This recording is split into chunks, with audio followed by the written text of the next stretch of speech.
Hey family, and anybody else watching, and welcome back to As For Me and My House. Now today we are looking at Leviticus 13, 14, and 15. Today's goes out to Jill and Abel, and it's going to be a fun one. And I'm not saying that ironically. I think it's some fun stuff. So yesterday, if you remember, we looked at some of the unclean and clean foods. We looked at purification after childbirth, and then also the death of Aaron's sons, Nadab and Abihu, because they were disobedient in how they were trying to worship God in the sight of all God's people. So really important, and yet they neglected that. So God showed them why he is to be revered and respected. Today, it's fun because, I don't know, there are parts that I think when we look at the Bible, we want to take the whole thing seriously, right? But there's a lot that we're probably going to be missing out on because we don't have the context, the historicity, if that's the word. I'm not sure. We don't have all the historical context, but there's some interesting things that we'll be looking at today, and there's still a lot that we can take from it. So we'll be looking at some skin diseases today. We'll be looking at mildew, cleansing yourself from skin diseases and cleansing yourself from mildew, and also bodily discharges. So am I thankful that I'm reading this to you, Jill and Abel, and not, I don't know, trying to relate it to one of the nieces or nephews? Absolutely. But regardless, it's all the Word of God, and there's still a lot of good stuff that we can take from it. So again, Leviticus 13, 14, and 15 today. So, chapter 13. The Lord said to Moses and Aaron, "When anyone has a swelling or a rash or a bright spot on his skin that may become an infectious skin disease, he must be brought to Aaron the priest or to one of his sons who is a priest. The priest is to examine the sore on his skin, and if the hair in the sore is turned white and the sore appears to be more than skin deep, it is an infectious skin disease. When the priest examines him, he shall pronounce him ceremonially unclean. If the spot on his skin is white but does not appear to be more than skin deep, and the hair in it has not turned white, the priest is to put the infected person in isolation for 7 days. On the seventh day, the priest is to examine him, and if he sees that the sore is unchanged and has not spread in the skin, he is to keep him in isolation another 7 days. On the seventh day, the priest is to examine him again, and if the sore is faded and has not spread in the skin, the priest shall pronounce him clean. It is only a rash. The man must wash his clothes, and he will be clean.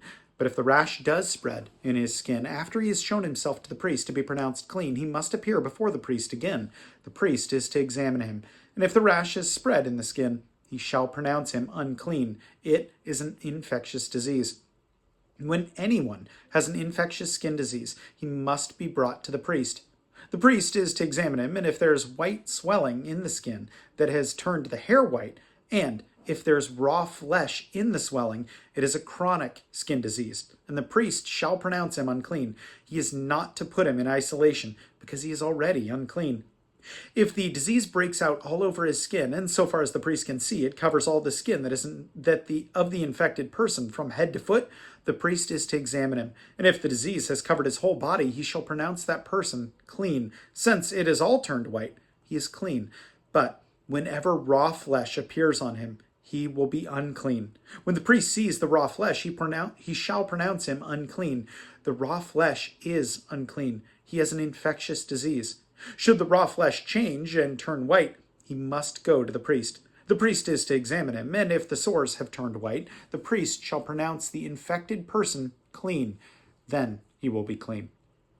When someone has a boil on his skin and it heals, and in the place where the boil was, a white swelling or reddish white spot appears, he must present himself to the priest. The priest is to examine it. And if it appears to be more than skin deep and the hair is turned white, the priest shall pronounce him unclean. It is an infectious skin disease that has broken out where the boil was. But if, when the priest examines it, there's no white hair in it, and it's not more than skin deep and has faded, then the priest is to put him in isolation for 7 days. If it is spreading in the skin, the priest shall pronounce him unclean. It is infectious. But if the spot is unchanged and has not spread, it is only a scar from the boil, and the priest shall pronounce him clean. When someone has a burn on his skin and a reddish white or white spot appears in the raw flesh of the burn, the priest is to examine the spot. And if the hair is turned white, and it appears to be more than skin deep, it is an infectious disease and is broken out on the burn. The priest shall pronounce him unclean. It is an infectious skin disease. But if the priest examines it, and there is no white hair in the spot, and if it is not more than skin deep and is faded, then the priest is to put him in isolation for 7 days. On the seventh day, the priest is to examine him, and if it is spreading in the skin, the priest shall pronounce him unclean. It is an infectious skin disease. If, however, the spot is unchanged and has not spread in the skin, but is faded, it is a swelling from the burn, and the priest shall pronounce him clean. It is only a scar from the burn. If a man or a woman has a sore on the head or on the chin, the priest is to examine the sore, and if it appears to be more than skin deep, and the hair in it is yellow and thin, the priest shall pronounce that person unclean. It is an itch, an infectious disease, or of the head or chin. But if, when the priest examines this kind of sore, it does not seem to be more than skin deep, and there is no black hair in it, then the priest is to put the infected person in isolation for 7 days. On the seventh day, the priest is to examine the sore, and if the itch has not spread, and there is no yellow hair in it, and it does not appear to be more than skin deep, he must be shaved, except for the diseased area, and the priest is to keep him in isolation another 7 days. On the seventh day, the priest is to examine the itch, and if it has not spread in the skin and appears to be no more than skin deep, the priest shall pronounce him clean. He must wash his clothes, and he will be clean.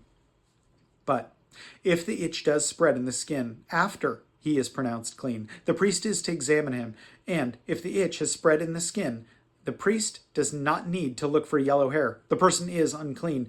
If, however, in his judgment it is unchanged and the black hair has grown in it, the itch is healed. He is clean, and the priest shall pronounce him clean. When a man or woman has white spots on the skin, the priest is to examine them, and if the spots are dull white, it is a harmless rash that has broken out on the skin. The person is clean. When a man has lost his hair and is bald, he is clean. If he has lost his hair from the front of his scalp and has a bald forehead, he is clean. But if he has a reddish white sore on his bald head or forehead, it is an infectious disease breaking out on his head or forehead. The priest is to examine him, and if the swollen sore on his head or forehead is reddish white, like an infectious skin disease, the man is diseased and is unclean. The priest shall pronounce him unclean because of the sore on his head. The person with such an infectious disease must wear torn clothes, let his hair be unkempt, cover the lower part of his face, and cry out, "Unclean, unclean." As long as he has the infection, he remains unclean. He must live alone, and he must live outside the camp. If any clothing is contaminated with mildew, any woolen or linen clothing, any woven or knitted material of linen or wool, any leather or anything made from leather, and if the contamination is in the clothing or leather or woven or knitted material, or any leather article, is greenish or reddish, it is a spreading mildew and must be shown to the priest. The priest is to examine the mildew and isolate the affected article for 7 days. On the seventh day, he is to examine it, and if the mildew is spread in the clothing or woven or knitted material or leather, whatever its use, it is a destructive mildew. The article is unclean. He must burn up the clothing or woven or knitted material of wool or linen or any leather article that has the contamination in it, because the mildew is destructive. The article must be burned up. But if, when the priest examines it, the mildew is not spread in the clothing or the woven or knitted material or the leather article, he shall order the contaminated article be washed. Then he is to isolate it for another 7 days. After the affected article has been washed, the priest is to examine it, and if the mildew has not changed its appearance, even though it has not spread, it is unclean. Burn it with fire, whether the mildew has affected one side or the other. If, when the priest examines it, the mildew has faded after the article has been washed, he is to tear the contaminated part out of the clothing or leather, or the woven or knitted material. But if it reappears in the clothing, or in the woven or knitted material, or in the leather article, it is spreading, and whatever has the mildew must be burned with fire. The clothing, or the woven or knitted material, or any leather article that has been washed and is rid of the mildew, must be washed again, and it will be clean. These are the regulations concerning contamination by mildew in woolen or linen clothing, woven or knitted material, or any leather article, for pronouncing them clean or unclean. Chapter 14. The Lord said to Moses, "These are the regulations for the diseased person at the time of his ceremonial cleansing, when he is brought to the priest. The priest is to go outside the camp and examine him. If the person has been healed of his infectious skin disease, the priest shall order that 2 live clean birds and some cedar wood and scarlet yarn and hyssop be brought for the one to be cleansed. Then the priest shall order that one of the birds be killed over the fresh water in a clay pot. He is then to take the live bird and dip it, together with the cedar wood and scarlet yarn and hyssop, into the blood of the bird that was killed over the fresh water. 7 times he shall sprinkle the one to be cleansed of the infectious skin disease, or the infectious disease, and pronounce him clean. Then he is to release the live bird in the open fields. The person is to be cleansed and must wash his clothes, shave off his hair, and bathe with water. Then he will be ceremonially clean. After this, he may come into the camp, but he must stay outside his tent for 7 days. On the 7th day, he must shave off all his hair. He must shave his head, his beard, his eyebrows, and the rest of his hair. He must wash his clothes and bathe himself with water, and then he will be clean. On the 8th day, he must bring 2 male lambs and 1 ewe lamb a year old, each without defect, along with 3/10 of an ephah of fine flour mixed with oil for a grain offering, and 1 log of oil. The priest who pronounces him clean shall present both the one to be cleansed and his offering before the Lord at the entrance to the tent of meeting.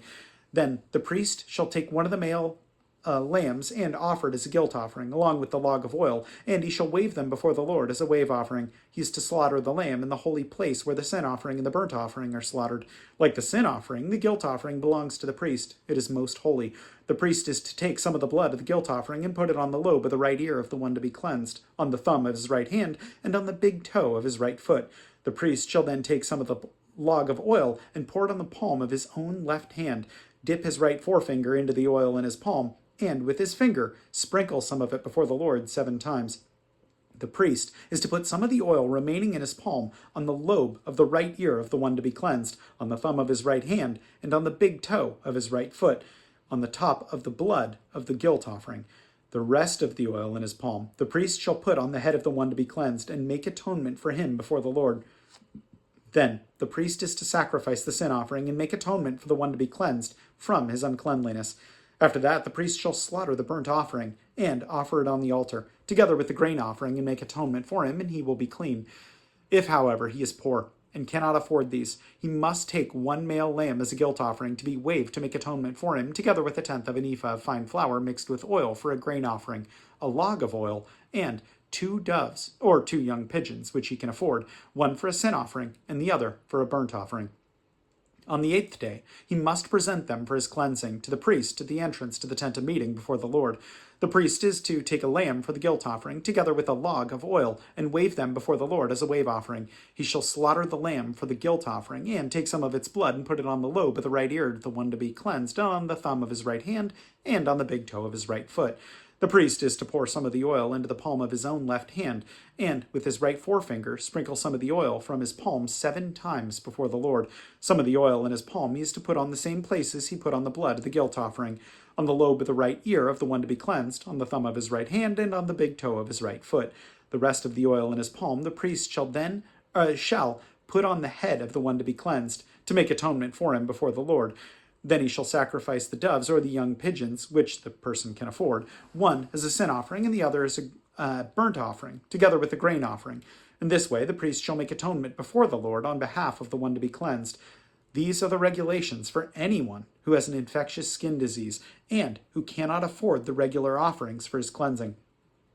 The Lord said to Moses and Aaron, "When you enter the land of Canaan, which I am giving you as your possession, and I put a spreading mildew in the house in that land, the owner of that house must go and tell the priest, 'I have seen something that looks like mildew in my house.'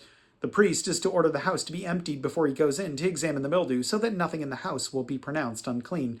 After the priest is to go in and then inspect the house, he is to examine the mildew on the walls, and if it appears greenish or reddish, depressions that appear to be deeper than the surface of the wall, the priest shall go out the doorway of that house and close it up for 7 days. On the 7th day, the priest shall return to inspect the house. If the mildew is spread on the walls, he is to order the contaminated stones to be torn out and thrown into an unclean place outside the town. He must have all the inside walls of the house scraped, and the material that is scraped off dumped into an unclean place outside the town. Then they are to take other stones to replace these, and take new clay and plaster the house. If the mildew reappears in the house after the stones have been torn out and the house scraped and plastered, the priest is to go and examine it. And if the mildew has spread in the house, it is a destructive mildew. The house is unclean. It must be torn down, and its stones, timbers, and all the plaster taken out of the town to an unclean place. Anyone who goes into that house while it is closed up will be unclean till evening. Anyone who sleeps or eats in the house must wash his clothes. But If the priest comes to examine it, and the mildew is not spread after the house has been plastered, he shall pronounce the house clean, because the mildew is gone. To purify the house, he is to take 2 birds and some cedar wood, scarlet yarn, and hyssop. He shall kill one of the birds over the fresh water in a clay pot. Then he is to take the cedar wood, the hyssop, and the scarlet yarn, and the live bird, dip them into the blood of the dead bird, and in the fresh water, and shall sprinkle the house 7 times. He shall purify the house with the bird's blood, the fresh water, the live bird, the cedar wood, and the hyssop, and the scarlet yarn. Then he is to release the live bird in the open fields outside the town. In this way, he will make atonement for the house, and it will be clean. These are the regulations for any infectious skin disease, for an itch, for mildew in clothing or in a house, and for a swelling, a rash, or a bright spot, to determine when something is clean or unclean. These are the regulations for infectious skin diseases and mildew. Chapter 15. The Lord said to Moses and Aaron, Speak to the Israelites and say to them, when any man has a bodily discharge, the discharge is unclean. Whether it continues flowing from his body or is blocked, it will make him unclean. This is how his discharge will bring about uncleanliness. Any bed the man with a discharge lies on will be unclean, and anything he sits on will be unclean. Anyone who touches his bed must wash his clothes and bathe with water, and he will be unclean till evening. Whoever sits on anything that man with the discharge sat on must wash his clothes and bathe with water, and he will be unclean till evening. Whoever touches the man who has had a discharge must wash his clothes and bathe with water, and he will be unclean till evening. If the man with a discharge spits on someone who is clean, that person must wash his clothes and bathe with water, and he will be unclean till evening. Everything the man sits on when riding will be unclean, and whoever touches any of the things that were under him will be unclean till evening. Whoever picks up those things must wash his clothes and bathe with water, and he will be unclean till evening. Anyone the man with a discharge touches, without rinsing his hands with water, must wash his clothes and bathe with water, and he will be unclean till evening. A clay pot the man touches must be broken, and any wooden article is to be rinsed with water. When a man is cleansed from his discharge, he is to count off 7 days for a ceremonial cleansing. He must wash his clothes and bathe himself with fresh water, and he will be clean. On the 8th day, he must take 2 doves or 2 young pigeons and come before the Lord to the entrance to the tent of meeting and give them to the priest. The priest is to sacrifice them, one for a sin offering and the other for a burnt offering. In this way he will make atonement before the Lord and for the man because of his discharge. When a man has an emission of semen, he must bathe his whole body with water, and he will be unclean till evening. Any clothing or leather that has semen on it must be washed with water, and it will be unclean till evening. When a man lies with a woman and there is an emission of semen, both must bathe with water, and they will be unclean till evening. When a woman has her regular flow of blood, the impurity of her monthly period will last 7 days, and anyone who touches her will be unclean till evening. Anything she lies on during her period will be unclean, and anything she sits on will be unclean. Whoever touches her bed must wash his clothes and bathe with water, and he will be unclean till evening. Whoever touches anything she sits on must wash his clothes and bathe with water, and he will be unclean till evening. Whether it is the bed or anything she is sitting on, when anyone touches it, he will be unclean till evening. If a man lies with her, and her monthly flow touches him, he will be unclean for 7 days. Any bed he lies on will be unclean. When a woman has a discharge of blood for many days at a time, other than her monthly period, or as a discharge that continues beyond her period, she will be unclean as long as she has the discharge, just as in the days of her period. Any bed she lies on while her discharge continues will be unclean, as is her bed during her monthly period, and anything she sits on will be unclean, as during her period. Whoever touches them will be unclean. He must wash his clothes and bathe with water, and he will be unclean till evening. When she is cleansed from her discharge, she must count off 7 days, and after that she will be ceremonially clean. On the 8th day, she must take 2 doves or 2 young pigeons and bring them to the priest at the entrance to the tent of meeting. The priest is to sacrifice one for a sin offering and the other for a burnt offering. In this way he will make atonement for her before the Lord for the uncleanliness of her discharge. You must keep the Israelites separate from things that make them unclean, so they will not die in their uncleanliness for defiling my dwelling place, which is among them. These are the regulations for a man with a discharge, for anyone made unclean by an emission of semen, for a woman in her monthly period, for a man or a woman with a discharge, and for a man who lies with a woman who is ceremonially unclean. So obviously, I think we're running into some of the same stuff that we did yesterday, right? There's some practical and obedience issues here. And I think the practical makes sense. There's not a lot that I think we really need to talk about there. If the mold is spreading, tear down the house. They have no way to make it right. They've torn out the pieces that aren't good or healthy, and tear down the house. The mold's spreading. Same thing, I think, when I think about like the Black Plague or so many other things that have been going on in that area, so many different infections and other things of that time, when they're not using hand sanitizer or washing their hands, when they don't use refrigeration, right? There's so many things that God is doing to keep them healthy. But there's also that obedience component there. There are two notes here. 14:7. 14:7. The verse says, 7 times he shall sprinkle the one to be cleansed of the infectious disease and pronounce him clean. Then he is to release the live bird into the open fields. This note says, it's difficult to assign a definitive symbolic meaning to all the details in the ceremony for the cleansing of skin diseases. Many scholars suggest that the bird was killed represented purification by sacrifice, while the bird set free represented new liberty after a long quarantine. When Jesus healed a man with leprosy, Matthew 8:4, he told him to follow these instructions. So again, there's that obedience piece here, which I think is really interesting. Without the historical context, yeah, it's hard to read a lot more into that. But are they being obedient to what God wants, even if they don't understand it? Second note is 15:2. 15:2 says, speak to the Israelites and say to them, when any man has a bodily discharge, the discharge is unclean. The note says, some of the rules regarding sex and bodily discharges mystify modern readers, but the Israelites took for granted that God had dominion over the most private aspects of their lives. The Bible doesn't provide a detailed rationale for these regulations. Some regulate health and hygiene. Following the rules would help the Israelites avoid venereal diseases that plague their neighbors. Also, pagan religions commonly employed temple prostitutes, and God clearly intended for the Israelites to keep worship and sex separate. So again, that obedience piece. But I think this was great, Jill, Abel, because it's fun stuff, because we don't understand all of it, and some of it's kind of just funny to read, but I mean, it's also, I think about just how cleanly that we like to be. And I mean, Jill, that's so applicable for you. Every time you're over here, you're cleaning, which I appreciate greatly. Good grief.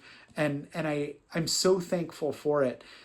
And I know that when I look at this, there's a lot of this that probably makes sense to you from a clear, hygienic perspective. There's a lot that makes sense to me, but I think that so much of this is for that we're setting ourselves apart so that we look different to other people.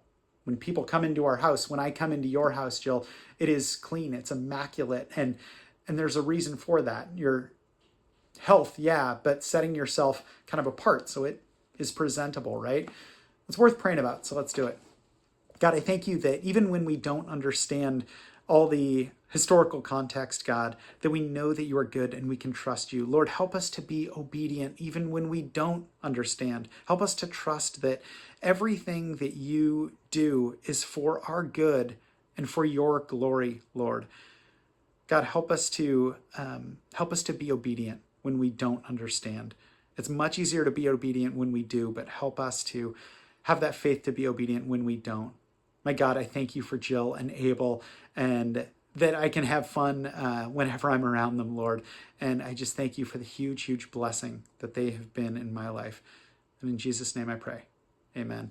Jill, Abel, you know I love you so much. And for anyone else watching, know that I appreciate you as well. And I will plan on seeing you tomorrow. Have a good one.